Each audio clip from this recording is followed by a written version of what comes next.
മുഹമ്മദ് നബിയുടെ മദീന പലായനം പുനരാവിഷ്കരിക്കുകയാണ് Saudi Arabia. മക്കയിൽ നിന്ന് മദീനയിലേക്ക് പ്രവാചകൻ സഞ്ചരിച്ച അതേ മരുഭൂപാതയിലൂടെയാണ് യാത്ര ക്രമീകരിക്കുന്നത്. പദ്ധതിയുടെ ഉദ്ഘാടനം മദീനയിൽ നിർവഹിച്ചുവെങ്കിലും വരുന്ന നവംബറിലാണ് സേവനം ലഭ്യമാവുക.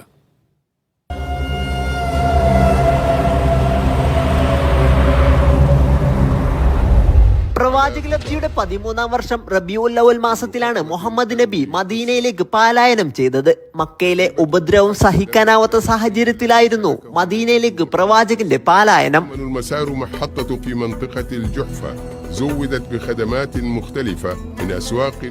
യാത്ര പിന്തുടർന്നു വന്ന ശത്രുക്കളിൽ നിന്നും പ്രവാചകനും അനുചരൻ അബൂബക്കർ സിദ്ദീഖും ഒളിച്ചു താമസിച്ച സൗർ ഗുഹയിൽ നിന്ന് തുടങ്ങി 470 കിലോമീറ്റർ താണ്ടി മദീനയിലെ പ്രവാചക പള്ളിയിൽ അവസാനിക്കുന്നതാണ് യാത്ര. مرورا ب41 معلما تاريخي ومرورا ب5 مواقع لقصص عاش كما تتضمن التجربة 8 محطات مبيت خصصت للمشاة ووزعت بعناية على امتداد المسار.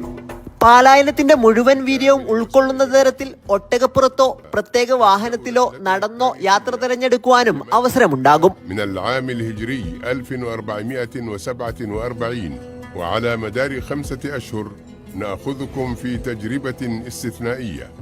പ്രവാചക കാൽപ്പാടുകൾ എന്ന പദ്ധതി മദീനയിലെ ഉഹുദ് പർവ്വതത്തിനടുത്ത് നടന്ന ചടങ്ങിൽ Medina emir prince Salman bin Sultan bin Abdul Aziz പ്രഖ്യാപിച്ചു.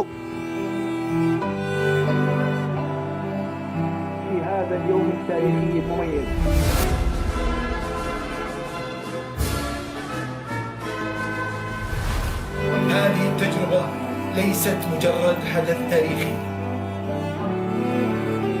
هذا جبل يحبنا ونحبه.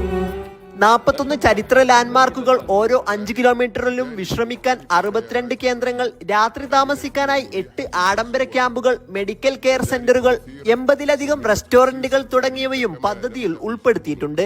നവംബറിലെ ഈ യാത്രയിലേക്ക് ബുക്കിംഗ് ഉടൻ ആരംഭിക്കും. Sabith Saleem, media 1, Jeddah.